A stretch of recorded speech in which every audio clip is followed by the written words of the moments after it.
Hello friends, welcome you all my self RC sir.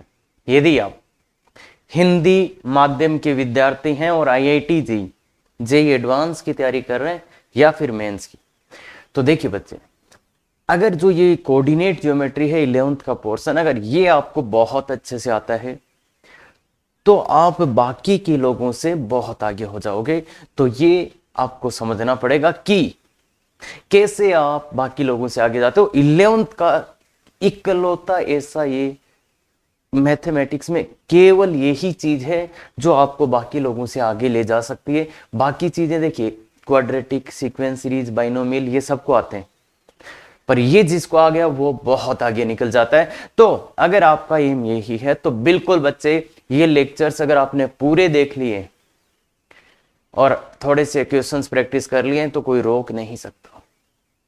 क्या clear है बात? तो आज अपन दीर्घवृत्त का लेक्चर नंबर 7, जिसमें देखेंगे नियामक वर्त। क्या शुरू करें? बिल्कुल। तो देखिए बच्चे, दीर्घवृत्त का नियामक वर्त। अब नियामक वर्त की परिभाषा क्या होता है मैं यहां नहीं लिखूंगा, देख चुके हैं बच्चे। नियामक वर्त की परिभाषा देख चुके हैं ना भाई। क्या? दो लंबवत स्पर्श रेखाओं के प्रतिच्छेद बिंदु का बिंदुपथ। नियामक वर्त की परिभाषा, दो लंबवत स्पर्श रेखाओं के प्रतिच्छेद बिंदु का बिंदुपथ, तो वो होता है नियामक वर्त। तो ये बात तो क्लियर है, नियामक वर्त की परिभाषा क्लियर है। अब बात करते हैं इस दीर्घवृत्त के लिए। अब यहां पे देखिए बच्चे, जब स्पर्श रेखा या अभिलंब का समीकरण लिखते हैं तब दीर्घवृत्त में ये कोई फर्क नहीं पड़ता ए बड़ा है कि बी बड़ा है। तो अब अपन सीधा चलते हैं कि इस वाले दीर्घवृत्त का नियामक वर्त कैसे लाएं। तो देखिए बच्चे, जैसा भी बनाना है बना लो। तो दो लंबवत स्पर्श रेखाएं, तो बच्चे देखिए ये और ये, इसको एच कोमा के बोल देते हैं। इसका बिंदुपथ अपने को चाहिए और इसके लिए कंडीशन है ये दोनों कैसी है, लंबवत है। ठीक है। तो अब क्या करते हैं, अब अपन लाते हैं इसकी स्पर्श रेखा का भाई देखो, ये एक तरह से ऐसा हो गया क्या कि बाह्य बिंदु से दो स्पर्श रेखाएं आ रही है। क्या बाह्य बिंदु से दो स्पर्श रेखाएं आ रही है और उनके बीच का कोण 90 डिग्री। तो बाह्य बिंदु से स्पर्श रेखा लिखना हो तो बच्चे अपन लिखते हैं ढाल रूप से। अरे T²=SS1 नहीं, वो बहुत कम यूज करते हैं वन, क्योंकि वहां से बहुत लंबा हो जाता है चीज। तो इसलिए यहां पे क्या लिखेंगे, बाह्य बिंदु से स्पर्श रेखा की अगर वो बात कर रहा है तो y बराबर mx plus minus a²m² plus b²। उसके बाद ये स्पर्श रेखा यहां से गुजरेगी तो यहां से गुजार दो बच्चे, तो इस बिंदु को संतुष्ट करा दो, mh plus minus √a²m² plus b²।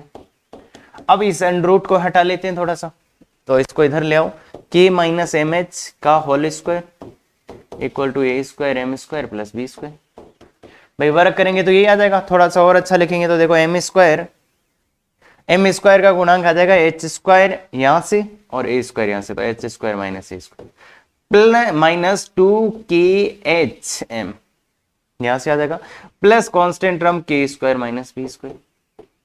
तो ये बच्चे m में क्वाड्रेटिक है, ये बच्चे m में क्या है, क्वाड्रेटिक समीकरण है। तो इसके दो मूल होंगे, वो होंगे m1 और m2। तो अब आपको भी पता है कि ये दोनों स्पर्श रेखा, दो जो मूल आ रहे हैं इसके, वो एक इसका m1 आ रहा है तो एक इसका आ रहा है।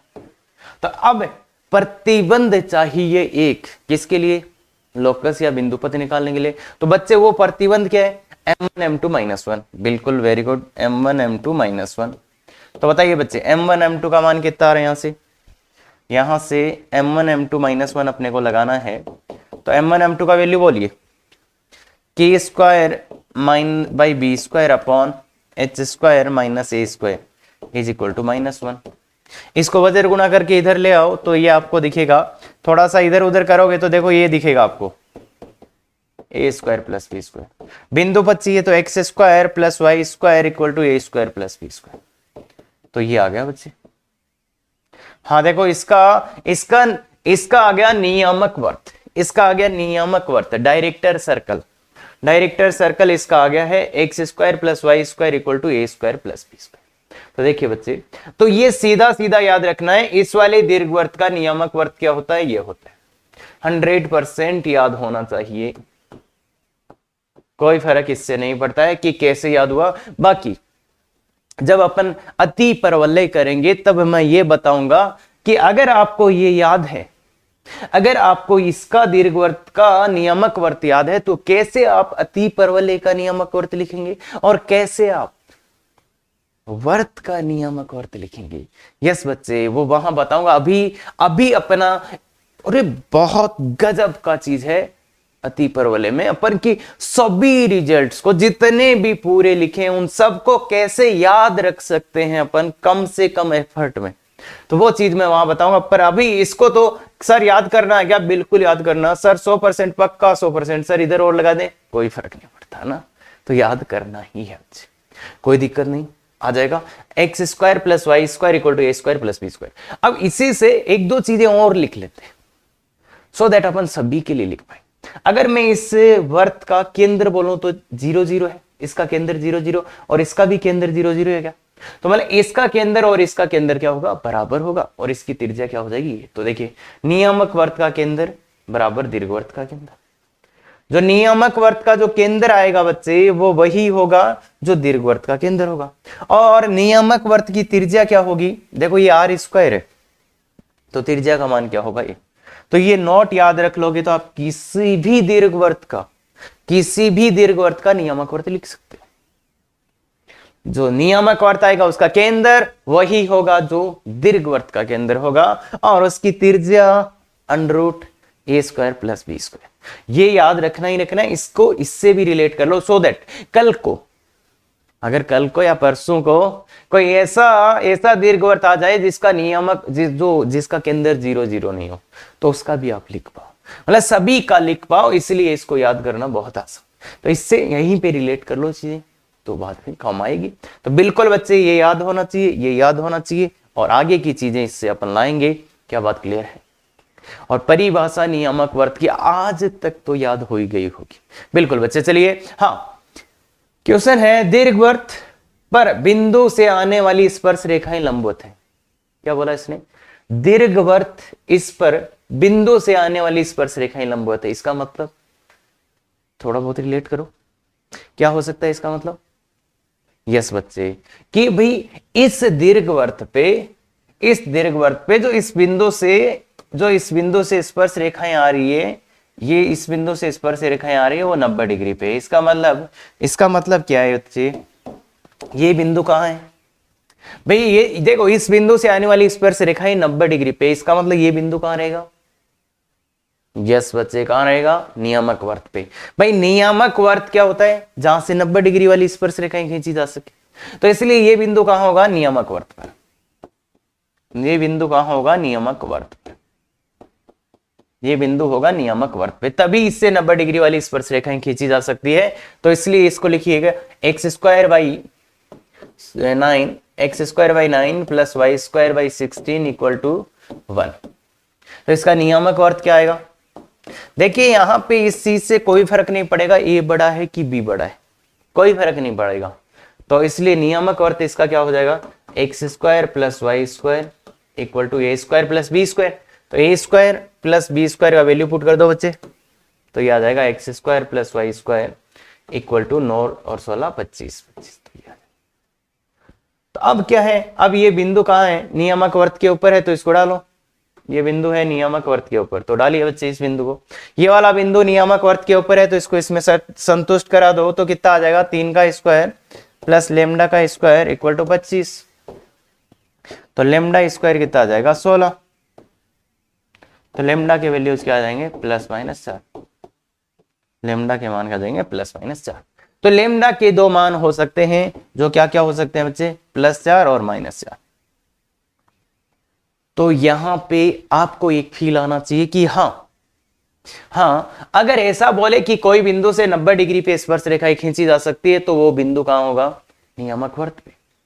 और इसका अच्छा क्वेश्चन अपन करके आ चुके हैं। कहां बच्चे? अरे वर्त में बहुत अच्छे अच्छे क्वेश्चंस कराए थे इस पे। अब सभी को यहां रिपीट करने लग जाऊंगा तो कहानियां बढ़ जाएंगी। बाकी इस पे शानदार क्वेश्चन वर्त पे करवा के आ चुका हूं मैं, वहां जाके देखिए, उसमें ट्रिगो का भी यूज हो रहा है, सब कुछ का यूज हो रहा है, और बहुत अच्छा क्वेश्चन था। तो यहां पे सेम ही चीज कराने का कोई फायदा है नहीं। तो बस यहां पे मैं चाहता हूं कि वो जो फीलिंग थी वो जिंदा रहे कि नियामक वर्त क्या होता है, तो इसलिए इतना चीज बताया। हाँ, आगे चलते हैं।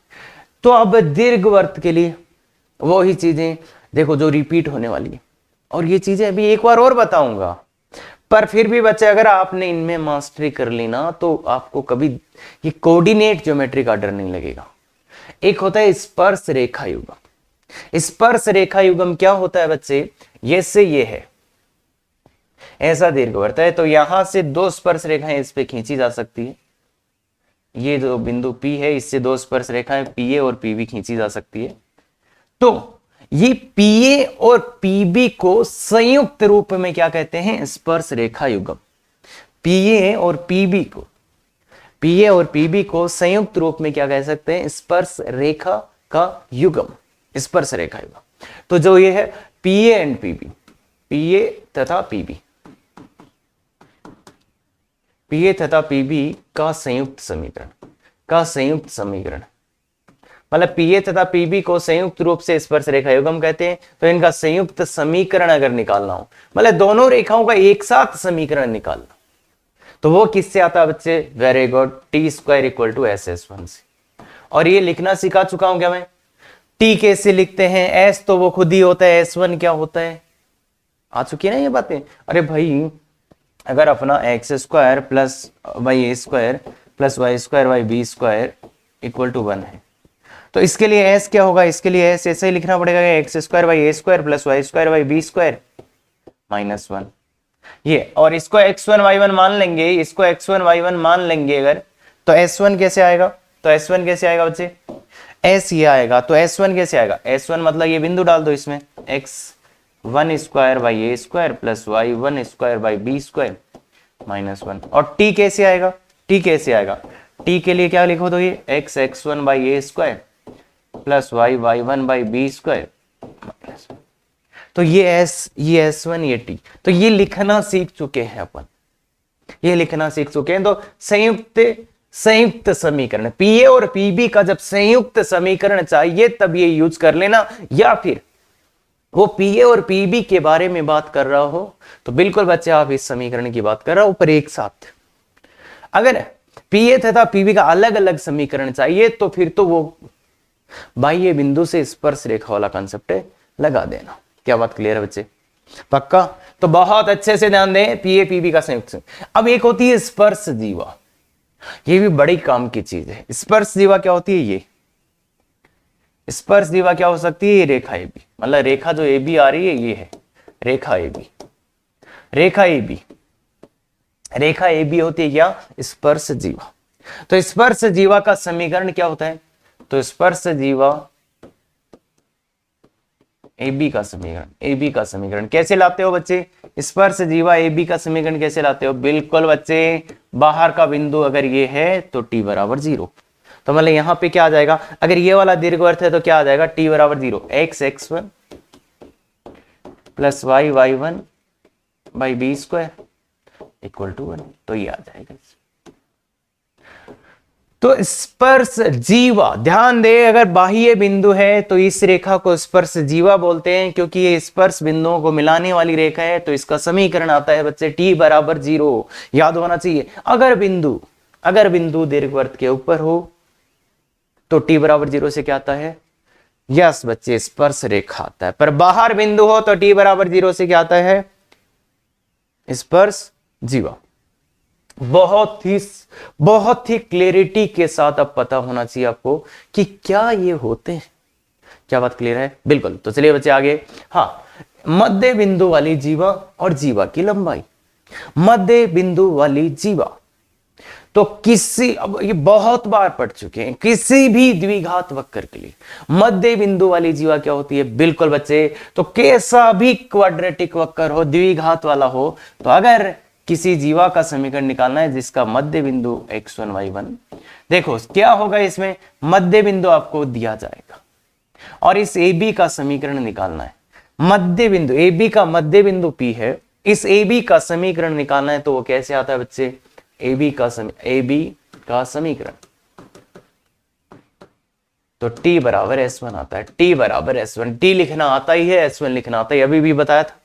t बराबर S1, तो ये सभी के लिए है। t बराबर S1 ए बी का समीकरण, मध्य बिंदु है ये इसका मध्य बिंदु, ठीक है क्या, ठीक है क्या, मध्य बिंदु वाली जीवा का समीकरण। मतलब अगर मध्य बिंदु दे दे तो उस जीवा का समीकरण अपन ला सकते हैं t बराबर S1 से, कोई नहीं रोक पाएगा। हाँ, आगे वाला कंसेप्ट, जीवा की लंबाई, ये भी बहुत, अरे इतने बड़े बड़े फॉर्मूले रख के पागल हो रहे हैं लोग। एक फॉर्मूला बताता हूं, सब जगह काम करेगा और बहुत सी बार प्रैक्टिस भी कर चुके हैं अपन। बिल्कुल बच्चे, अगर कोई बोले चाहे कोई सा ही द्विघात वक्र हो, इस रेखा AB की लंबाई पूछे, कोई भी वक्र दिया हो, कोई भी रेखा दी हुई, द्विघात वक्र है ना, तो अगर AB की लंबाई चाहिए तो AB की लंबाई बच्चे क्या होती है, x1 minus x2 under root 1 plus m square. याद है m तो इस रेखा की ढाल है, x1 माइनस x2 क्या है, इस रेखा और इससे x में एक द्विघात समीकरण लाते हैं, उसके मूलों का अंतर है। मतलब ये x1 x2 क्या है, x1 माइनस x2 रेखा तथा वक्र से x में प्राप्त द्विघात समीकरण, x में प्राप्त द्विघात समीकरण के मूलों का अंतर, मतलब रेखा और उससे x में एक द्विघात समीकरण लाओ, उसके मूलों का अंतर, और मूलों का अंतर आपको पता है अंडर रूट डी बाई ए का मॉडुलस होता है, अंडर रूट डी बाई ए होता है। अरे पता नहीं, द्विघात समीकरण में x1 माइनस x2 मूलों का अंतर, किस द्विघात समीकरण के मूलों का अंतर है कि एक तो ये रेखा ले लो, एक ये वक्र ले लो, इनसे एक x में द्विघात समीकरण ले आओ, मतलब y को हटा दो, तो फिर जो आएगा वो x1 माइनस x2 और under root 1 plus m square. क्या ये बात क्लियर है अच्छे से? अरे इसी का यूज करते हैं, इसी से, और सब, अरे पैराबोला सब कुछ होएगा बच्चे, बस एक बार ध्यान से इसको समझने की कोशिश कर लो, काम खत्म। और ये सबका प्रैक्टिस अपन करते हैं। तो देखिए बच्चे, ये अब आज वाले लेक्चर में मैं कुछ क्वेश्चंस कराऊंगा, और ऐसा ही एक लेक्चर आएगा हाइपरबोला के लिए, उसमें मैं कुछ क्वेश्चंस कराऊंगा। तो कोशिश करिए समझने की। तो इन दोनों को जब आप मिलाएंगे तो बहुत ही अच्छे क्वेश्चंस आपको मिलेंगे। तो कुछ क्वेश्चंस इसमें देखते हैं कुछ। हाँ, ये एकदम बेसिक क्वेश्चन लिया, हो सकता है अभी तक कुछ बच्चों को दिक्कत आ रहा हो सकता है अभी तक भी दिक्कत आ रहा हो, सर्कल में समझा, परवलय में समझा, फिर भी दिक्कत आ रहा हो, तो मैं एक लास्ट बार, इसके बाद एक क्वेश्चन नहीं देखेगा, लास्ट बार एक क्वेश्चन बता रहा हूं, तो बिल्कुल ध्यान से देखिए बच्चे। दीर्घवृत्त के लिए जीवा का समीकरण जिसका मध्य बिंदु, इस वाले दीर्घवृत्त के लिए जीवा का समीकरण ज्ञात करो जिसका मध्य बिंदु। तो ये क्या होगी, मध्य बिंदु वाली जीवा, क्या मध्य बिंदु वाली जीवा, मध्य बिंदु वाली जीवा, मध्य बिंदु वाली जीवा, क्लियर है क्या? तो कैसा लिखते हैं मध्य बिंदु वाली जीवा? व्यस बच्चे, टी बराबर S1, टी बराबर S1 से लिखते हैं। तो अब बोलो टी बराबर S1। अब S क्या है यहाँ की? S इसको बना लेते हैं अपन, S क्या है, x square plus 2y square minus 4। देखिए बच्चे, S बनाने के लिए अपने को थोड़ा सा इसको उधर ले जाना। तो अब T इस बिंदु के लिए T, तो T कैसे लिखते हैं, x x1 y y1, तो बिल्कुल T x इंटू x1 का वैल्यू 1।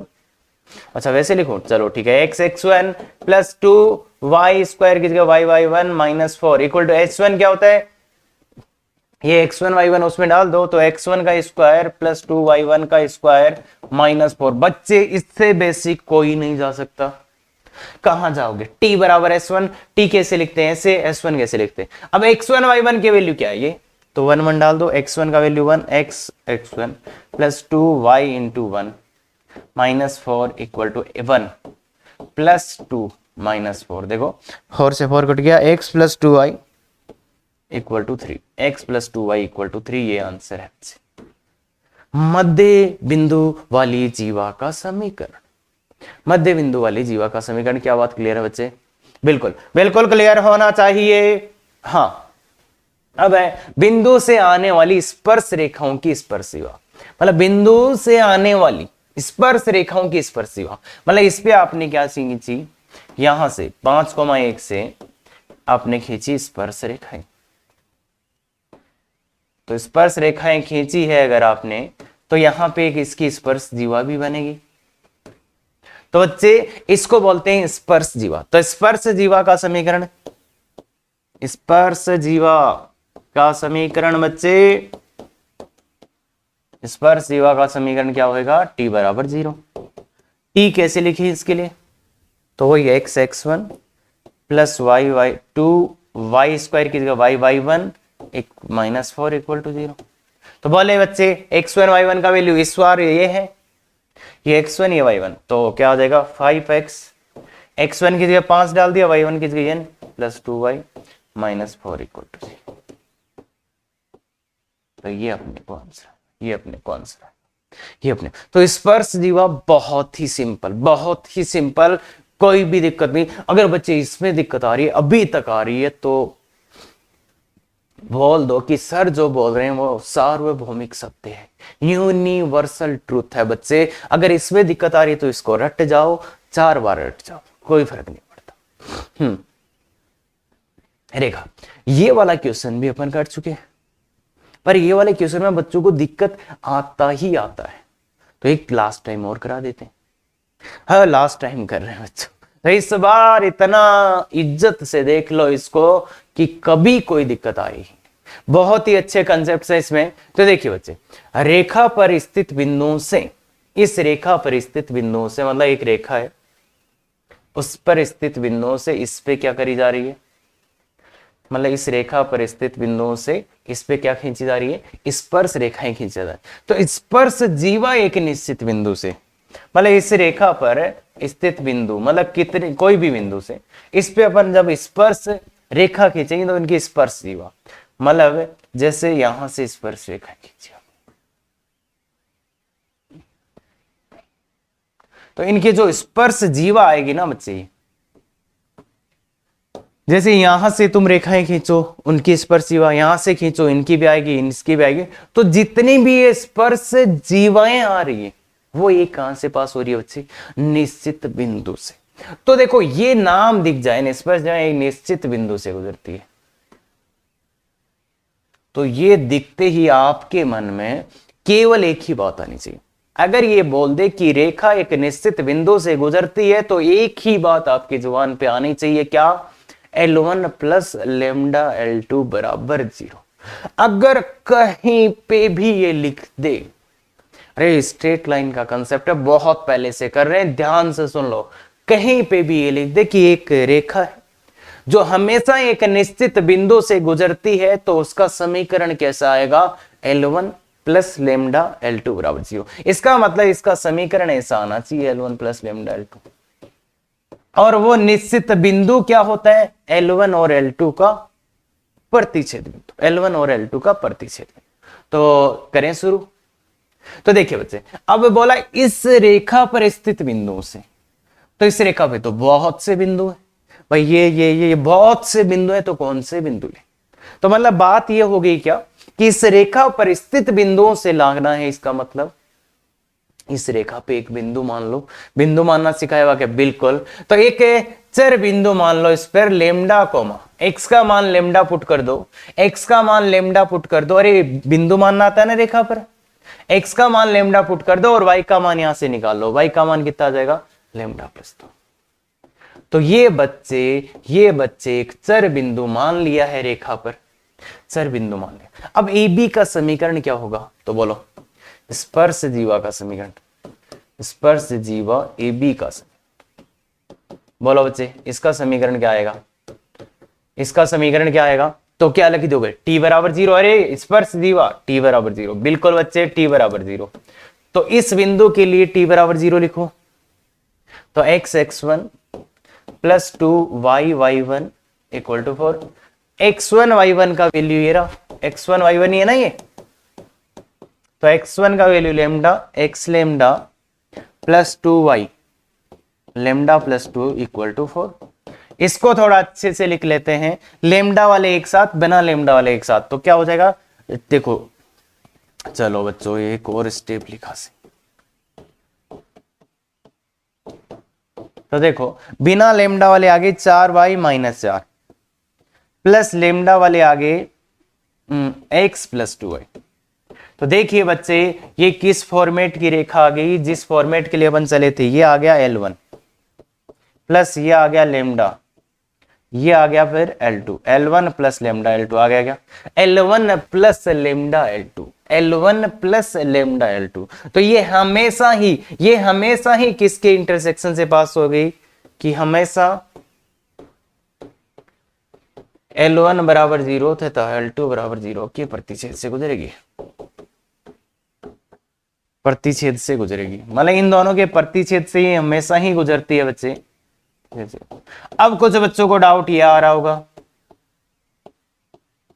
कि सर ऐसा क्यों होता है, तो बच्चे यहां वो सोचने का टाइम नहीं है, सरल रेखा में बहुत गजब तरीके से बताया हुआ है, जाके देखो वहां मजा आ जाएगा, मतलब रेखाओं का परिवार में ना, तो वहां जाके देखिएगा।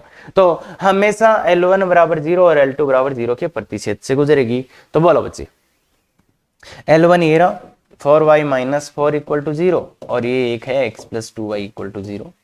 तो बोलिए बच्चे इसका प्रतिच्छेद बिंदु निकाल सकते हो क्या। तो यहां से y का मान 1 आ रहा है, अगर y का मान 1 है तो x का मान कितना आ जाएगा -2। तो ये किस निश्चित बिंदु से गुजरेगी, तो निश्चित बिंदु क्या आ गया x को, ये रहा इनका प्रतिच्छेद बिंदु -2 को। क्या बच्चे ये आप ला सकते हो। तो इस क्वेश्चन को अगर अभी भी कोई फीलिंग नहीं है तो बच्चे ये this is the last time, इसको आपको अच्छे से ध्यान में रखना। अच्छा सर ने ये बोला था, फिर ये बोला था, फिर ये बोला था, और सब चीजें मैंने एक एक स्टेप वाइज बोली, अब वापस सुन लो। इसके बाद में नहीं यार बच्चे थोड़ा सा ध्यान दो ना। तो इसलिए देखो रेखा, मतलब रेखा पर बिंदु, तो बिंदु ये माना, फिर स्पर्श जीवा लिखी, फिर अपने को बताया निश्चित बिंदु से गुजरेगी, मतलब ये वाला आएगा। तो ये बात अपने को क्लियर होना चाहिए। हाँ, बिंदु से दीर्घवृत्त पर बनाई गई स्पर्श रेखाओं की स्पर्श जीवा का मध्य बिंदु ज्ञात करो। अब ये बोल रहा है भाई बिंदु से दीर्घवृत्त पर बनाई गई स्पर्श रेखाओं की स्पर्श जीवा का मध्य बिंदु ज्ञात करें। तो ये कैसे करें, तो इसको भी करने के देखो बच्चे दो तरीके बताता हूं। तो पहला वाला तरीका मेथड 1 से सॉल्व करते हैं। तो ये तो ऐसा लग रहा है कि इस बिंदु से 3,2 से स्पर्श जीवा आएगा इसका कोई ना कोई, मतलब ऐसे स्पर्श जीवा आ गई इस बिंदु से, है ना, ये स्पर्श जीवा। तो स्पर्श जीवा का मध्य बिंदु चाहिए। तो अगर स्पर्श जीवा का आपको मध्य बिंदु चाहिए तो मान लो मध्य बिंदु भी h को के x1 y1 मान लो, या तो x1 y1 मान लो। अब कोऑर्डिनेट ज्योमेट्री में एक चीज होता है बच्चे, अगर तुम एक ही रेखा का समीकरण दो तरीके से लिख सकते हो तो लिखो और तुलना कर लो, वहां से आपको दो अज्ञात का मान मिल सकता है। अगर आप एक ही रेखा का समीकरण दो तरीके से लिख सकते हो तो लिखो और तुलना कर दो, वहां से दो अज्ञात का मान आपको मिल सकता है। तो देखिए बच्चे दो ही अज्ञात है x1 y1। तो इस रेखा का समीकरण अगर मैं इस बिंदु के सापेक्ष बात करूं तो ये क्या है, इस बिंदु के लिए मतलब 3,2 के लिए ये रेखा 3,2 के लिए स्पर्श जीवा है, स्पर्श जीवा ना 3,2 के लिए। तो t बराबर 0, t बराबर 0 लगा दीजिए इस बिंदु के लिए। तो क्या आ जाएगा 3x प्लस y1 की जगह 2 रखोगे तो ये 8y आ जाएगा इक्वल टू 9। तो एक तो समीकरण आ गया। और इसी रेखा की बात कर रहा हूं बच्चे, मैं इसी रेखा की बात कर रहा हूं x1 y1 के लिए क्या है, मध्य बिंदु वाली जीवा, मध्य बिंदु वाली जीवा। तो उसका समीकरण क्या आता है, t बराबर s1। लिख दीजिए बच्चे t बराबर s1 t x1 plus 4y1 equal to x1 square plus 4y1 square. तो ये तो x(x1 + 4), अरे वो 4 से 9 से 9 कट जाएगा ना बच्चे, t बराबर s1 में 9 से 9 तो कट जाएगा, दोनों तरफ आएगा, तो ये आ गया। इसका और इसका तुलना करके x1 y1 का मान लाना है, इसकी और इसकी तुलना करके x1 y1 का मान लाना है। तो तुलना करने के लिए क्या करोगे बच्चे, 1 और 2 की तुलना कर दो। चलो इधर ही कर देते हैं, 1 तथा 2 की तुलना। भाई दोनों सेम ही रेखा का समीकरण है, तो 1 तथा 2 की तुलना कर दो बच्चे। क्या आएगा यहाँ पे, x1 अपॉन इसके x के कोफिशिएंट अपॉन 3, इधर कितना आ जाएगा y1 नहीं 4y1, देखिए यहाँ y का गुणांक 4y1 अपॉन 8 इक्वल टू कितना आएगा, ये x1 square plus 4y1 square, x1 square plus 4y1 square by 9। तो ये आ गया। तो एक बार तो इसको और इसको बराबर कर लो, तो यहां से क्या मिल रहा है आपको, यहां से क्या मिल रहा है आपको, x1 बराबर देखो ये तो कट जाएगा 2, तो 3/2y1, 3/2y1। एक तो ये मिल रहा है। एक इन दोनों की तुलना कर लो, किनकी, इनकी कर लेंगे भाई, इनकी कर लो या इनकी कर लो, एक ही बात है। चलो भाई तुम्हारा मन नहीं मान रहा तो इनकी कर लेते हैं। तो इनकी तुलना कर लो, इनकी तुलना करोगे तो एक तो आ जाएगा देखो यहाँ पे 2, तो 9y1 इक्वल टू, ये 2 है तो 2 इधर ले जाओ, 2x1 square plus 8y1 square, ये आ गया। तो इन दोनों का अब तुलना, इन दोनों से अपने को निकालना है, तो x1 का मान उठा के यहां रख देते हैं, तो 9y1 इक्वल टू इसका 2 into 9y1 square by 4 plus 8y1 square. देखो बच्चे ये कुछ कुछ तो कैंसिल होगा, और फिर भी 9/2, तो 2 को तो इधर ले जाएंगे, तो 18y1 इक्वल टू 9/2 हुआ था, तो 16 और 9 25। तो यहां से y1 के 2 मान आ रहे हैं। एक तो देखो y1 को कॉमन ले लो भाई, ये तो समझ में आता है ना, y1 कॉमन लिया तो क्या बचेगा 25y1 माइनस 18, तो y1 का एक मान 0 और दूसरा y1 का मान आया है 18/25। तो देखिए बच्चे, जब मैं y1 का मान 0 डालता हूं तो x1 का मान भी 0 आ जाता है, तो एक तो ये आ रहा है। और जब y1 का मान ये डालता हूं तब x1 का मान कितना आ जाता है, 27/25। देखो y1 का मान यहाँ डाल दो, यहाँ डाल दो, यहाँ डाल दो ये मान, तो 18 तो 9 9 3 27/25 आ जाएगा। तो कुल मिला के 2 बिंदु आगे हैं x1 y1। अब तुम्हें एक बात जान के आश्चर्य होगा कि ये वाला बिंदु तो इसको संतुष्ट नहीं कर रहा।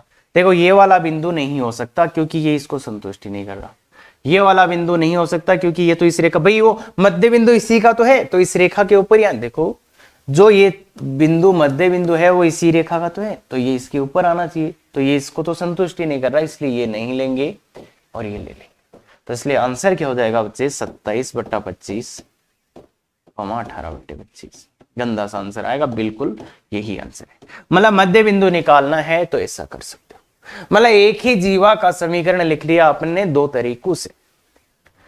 इसके लिए ये स्पर्श जीवा है, इसके लिए मध्य बिंदु वाली जीवा है, दोनों का समीकरण लिखा और तुलना कर दी, तुलना करते ही आंसर आ जाएगा। हाँ थोड़ा सा कैलकुलेशन हुआ है जो करना आपको पड़ेगा। दूसरा तरीका जो है बच्चे, दूसरा जो तरीका है वो देखिए, मेथड 2 देखिए बच्चे। मेथड 2 में अपन क्या करेंगे, मेथड 2 में अपन ऐसा करेंगे कि इस जीवा का समीकरण लिख लेंगे, जीवा ए बी का समीकरण कहां से आएगा, t बराबर 0 से, और वो आ भी चुका है, ये रहा जीवा ए बी का समीकरण, ये है ना, तो 3x plus 8y equal to 9, ये आ गया 3x plus 8y equal to 9। अब अपन क्या करते हैं, इसको और इसको सरल कर लेते हैं, मतलब a और b निकालने की कोशिश करते हैं, इसको और इसको प्रतिच्छेद बिंदु निकाल लेते हैं a और b, इसको और इसको सरल करके प्रतिच्छेद बिंदु निकाल लेते हैं a और b, फिर मध्य बिंदु निकाल लेंगे। तो बिल्कुल बच्चे इसको और इसको सरल करने की कोशिश कर रहे हैं, तो x का मान यहां रख देते हैं, शायद x का मान रखना ही ज्यादा अच्छा होगा, तो x का मान 9 माइनस 8y/3, ये x का मान यहां, तो ये मान यहां रखो, तो 9 माइनस 8y/3। अच्छा x का रखेंगे,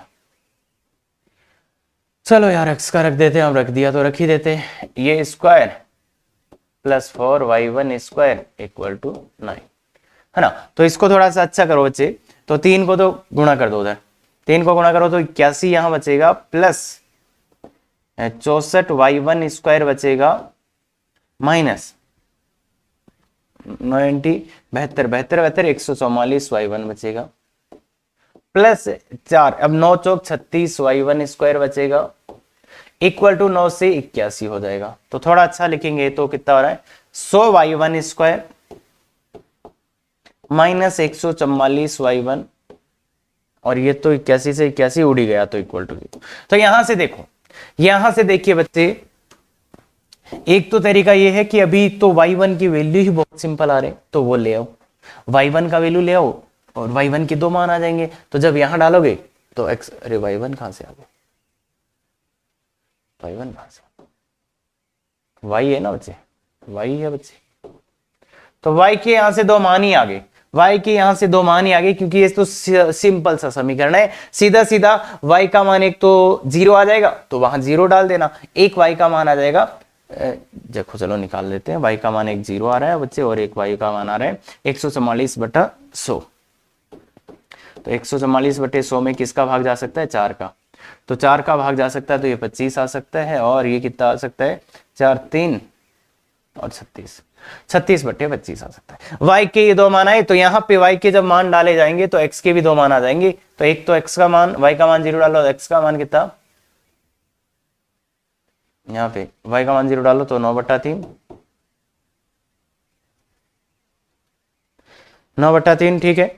और दूसरा x का मान कितना आ रहा है, इसके संगत ये वाला मान यहाँ डालेंगे, तो यहां से निकालना पड़ेगा अपने को, ये डाल के तो निकाल लेंगे, तो ये x1 y1 के मान आप निकाल सकते हो। तो अब तो मध्य बिंदु अपने आप ही आ जाएगा क्या, अरे ये मान यहाँ पे डाल के निकाल ही लेंगे, बड़ा सारा मैं छोड़ दिया इसलिए, हाँ तो ये तो निकाल सकते हैं, पर इतना काम नहीं करना होता है बच्चे, इतना काम नहीं करना होता, तो ये तो पूरा ही हो गया कि आपने ये बिंदु निकाला, ये बिंदु निकाला, इसका मतलब, पर जो करना होता है एक्चुअली में वो देखो, जो करना होता है वो ये करना होता है, इसको y1 y2 बोलो, अपने को मध्य बिंदु इसका x1 y1 और x2 y2, तो अपने को मध्य बिंदु आएगा, वो क्या आएगा, y1 plus y2 y2, y1 plus y2 y2, तो इसलिए मध्य बिंदु क्या आ जाएगा, y1 प्लस y2 y2। अब ये है इसके मूलों का योग, मूलों का योग है, तो ये कितना हो जाएगा, 144/100/2, तो ये कितना आ रहा था, 36/25, देखो 36/25 आ जाएगा ये, तो ये और आ जाएगा 18/25, तो देखो ये y का मान आ गया क्या, ये मध्य बिंदु वाला y का मान देखो यहां से आ गया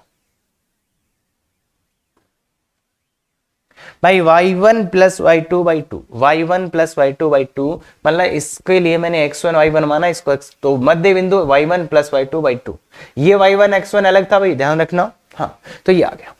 अब अगर एक बिंदु आ गया तो दूसरा बिंदु कैसे लाएं, ये मान सीधा सीधा यहां डाल दो, तो उससे क्या आ जाएगा, x का मान आ जाएगा, मतलब इसके मध्य बिंदु, देखो मध्य बिंदु का y निर्देशांक आ चुका है, मध्य बिंदु इस रेखा पर है, तो जब ये मान इसमें डाला जाएगा तो यहां से x का मान भी आ जाएगा, यहां से x का मान भी आ जाएगा 27/25, ये वाला मान इसमें डाल देना।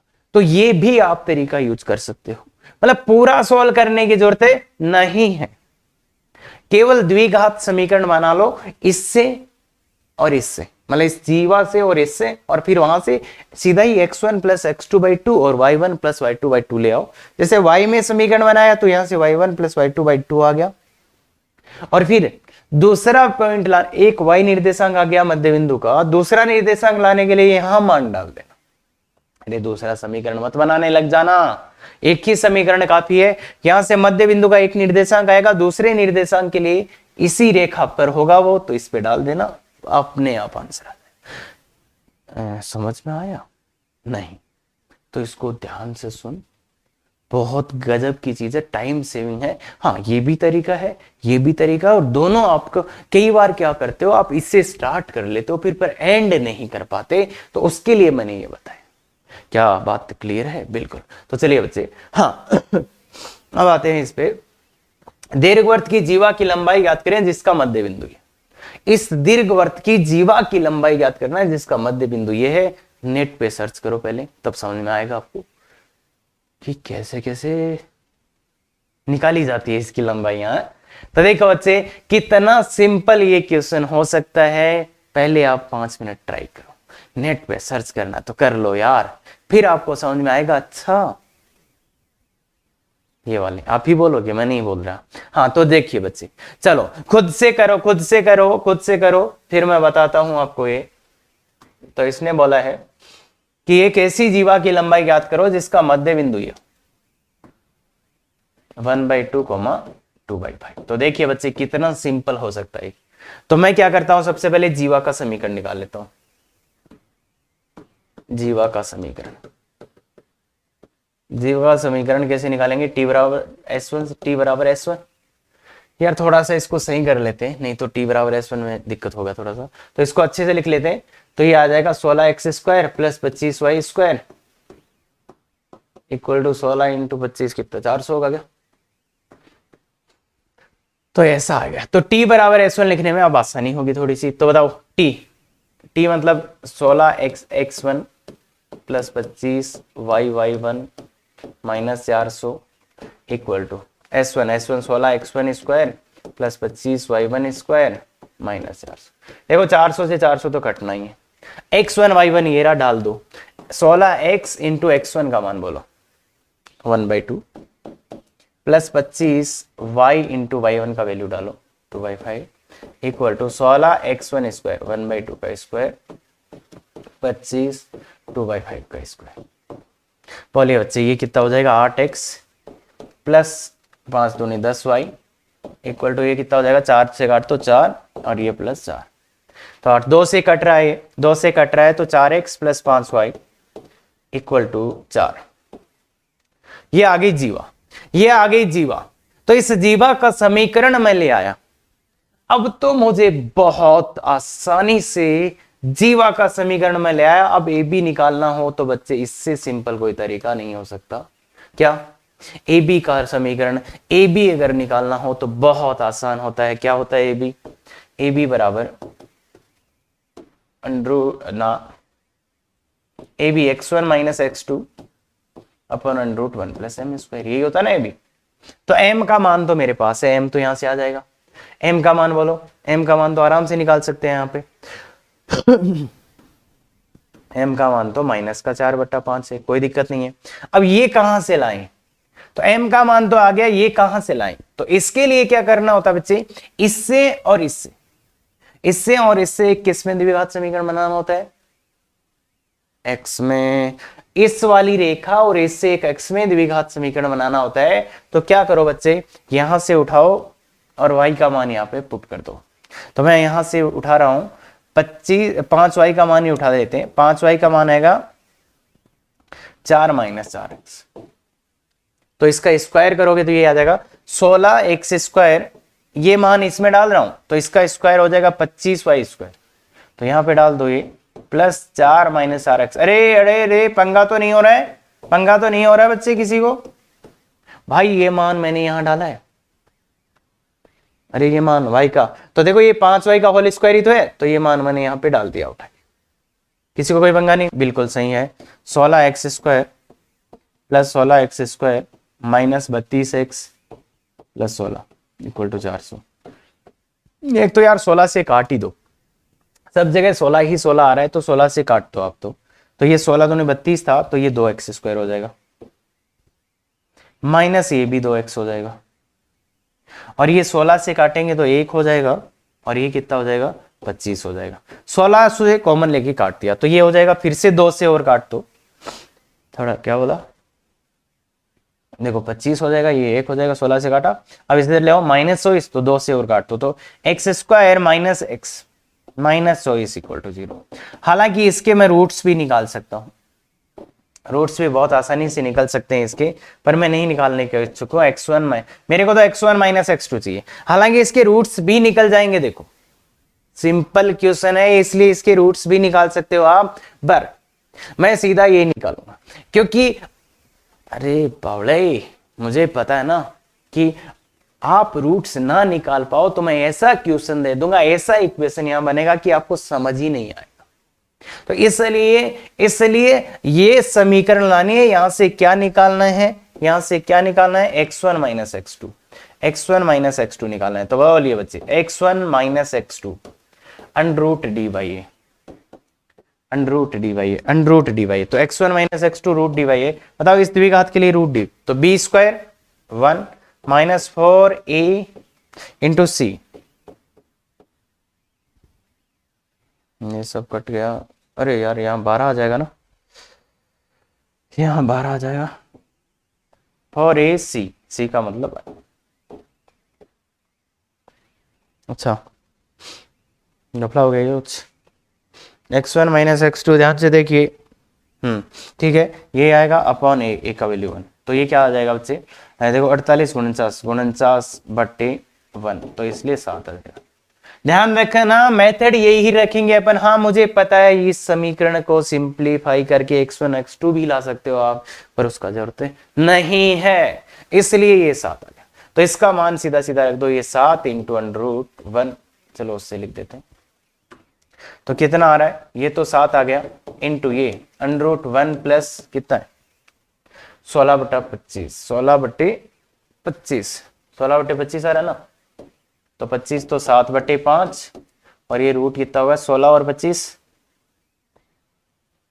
16 बटे 25, तो 16 और 25 कितना हो जाएगा 41। तो ये आंसर। तो देखो बच्चे ए बी का जो मान है वो इतना आ जाएगा।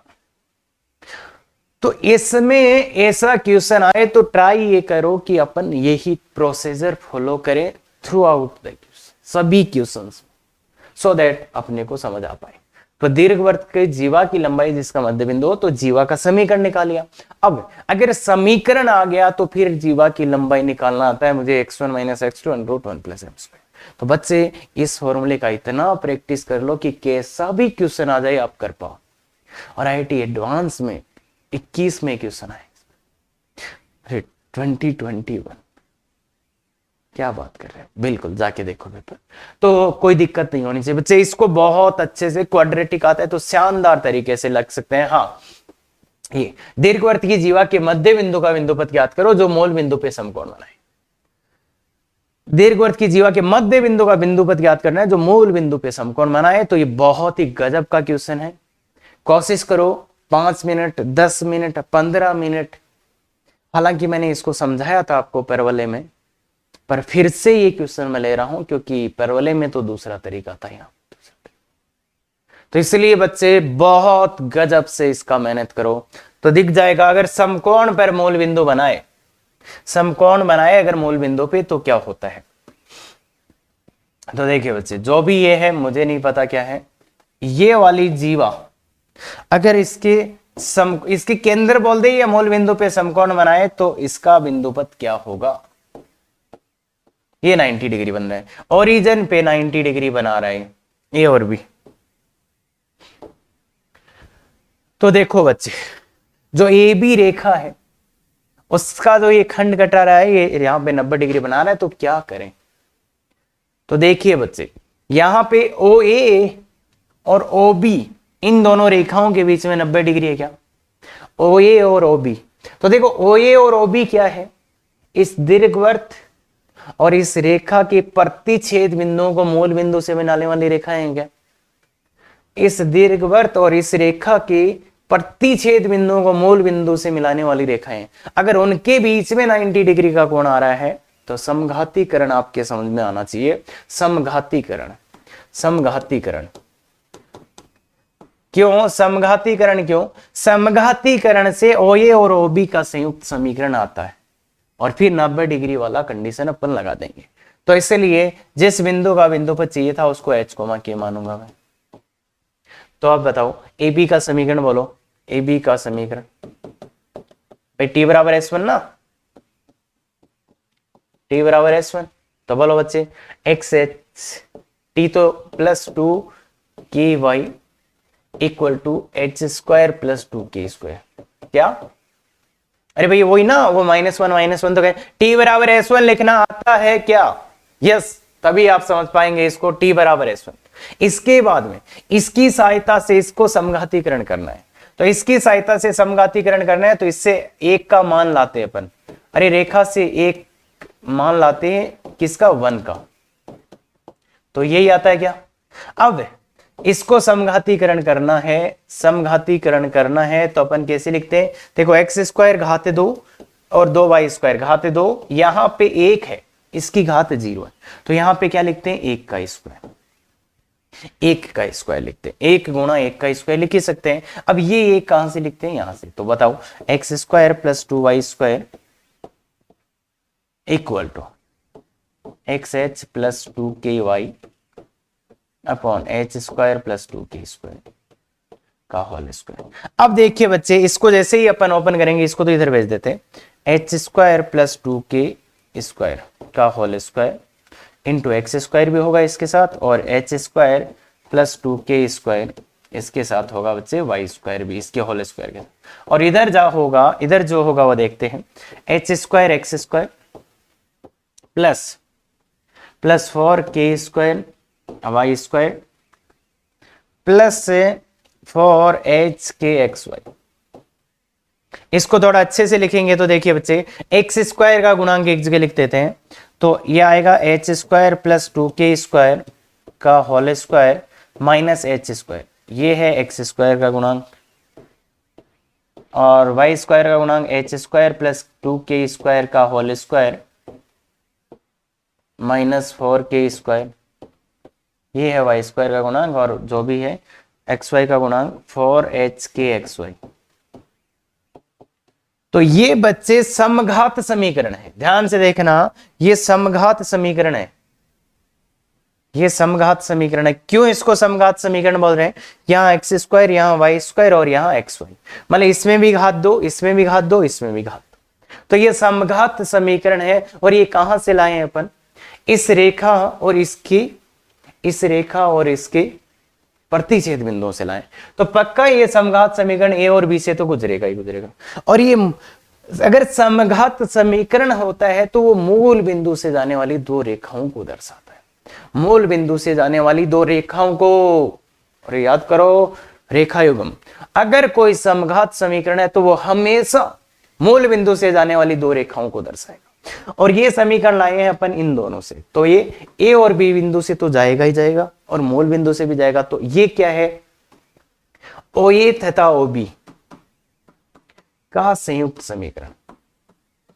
मतलब समघातीकरण से क्या आता है, समघातीकरण से ये चीज आता है, ओ ए तथा ओ बी का ये संयुक्त समीकरण है बच्चे, ओ ए तथा ओ बी का ये क्या है, संयुक्त समीकरण है, ओ ए तथा ओ बी का संयुक्त समीकरण। अब अपने को पता है ओ ए तथा ओ बी में 90 डिग्री का कोण है क्या, तो ओ ए तथा ओ बी में 90 डिग्री का कोण है, इसलिए a प्लस बी, ए क्या होता है बच्चे, ए क्या होता है बच्चे, एक्स स्क्वायर का गुणांक, बी क्या होता है वाई स्क्वायर का गुणांक बराबर 0 होगा। अगर दो रेखाओं के बीच में 90 डिग्री कोण है तो a प्लस बी 0 होता ना, अरे वो फॉर्मूला tan थीटा बराबर 2 h square minus a b upon a plus b, हाँ उसी में ए प्लस बी 0। तो ए क्या है बच्चे, ये रहा, तो ए क्या है यहाँ पे, H square plus 2k square का whole square minus H square, ये ए है बच्चे, और बी क्या है, H square plus 2k square का whole square minus 4k square, ये बी है, तो ए प्लस बी 0, बस खत्म। इसको थोड़ा अच्छे से लिख दो, ये और ये को साथ ले आओ, तो 2 times x square plus 2y square का होल स्क्वायर इक्वल टू, इसको उधर ले जाओ, x square plus 4y square, खत्म।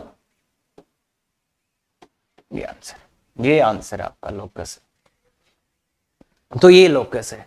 तो इस वाले क्वेश्चन के थ्रू मैं सोचना ये सिखा रहा हूं बच्चे कि अगर ऐसा सिचुएशन बने कि एक वक्र और एक रेखा दो बिंदुओं पे काट रहे हैं और फिर आपको लगे कि उन दोनों बिंदुओं को ओ ए तथा ओ बी की बात हो रही है, उनके बीच के कोण की बात हो रही है, तो समघातीकरण इज द बेस्ट वे। हाँ, परवलय में अपन ने 2-3 तरीकों से किया था इसको, हाँ वो भी ठीक है, पर यहां पे ये वे सबसे बेस्ट काम करेगा दीर्घवृत्तीय परवलय, क्योंकि और कोई तरीका आपको मिलेगा। तो क्या समझ सकते हैं पक्का? तो बहुत अच्छे से देखिए बच्चे, बहुत ही गजब का क्वेश्चन और दिख भी रहा होगा इधर। तो कर सकते हैं। ऐसे लेक्चर्स और चाहिए तो हमेशा की तरह ना शेयर सब्सक्राइब लाइक करते रहे। और अभी जो ये काम शेयर कर दिया, कहाँ करें सर? अरे अपने फ्रेंड्स को बता दिया कि हाँ एक सर का चैनल है, या फिर व्हाट्सएप पे लगा दिया, या फिर किसी फ्रेंड को लिंक भेज दिया कि ये वाला वीडियो देखो, बस। अच्छा कमेंट वो तो अभी कर दिया, अरे very good, thank you very much. Effective तैयारी करो।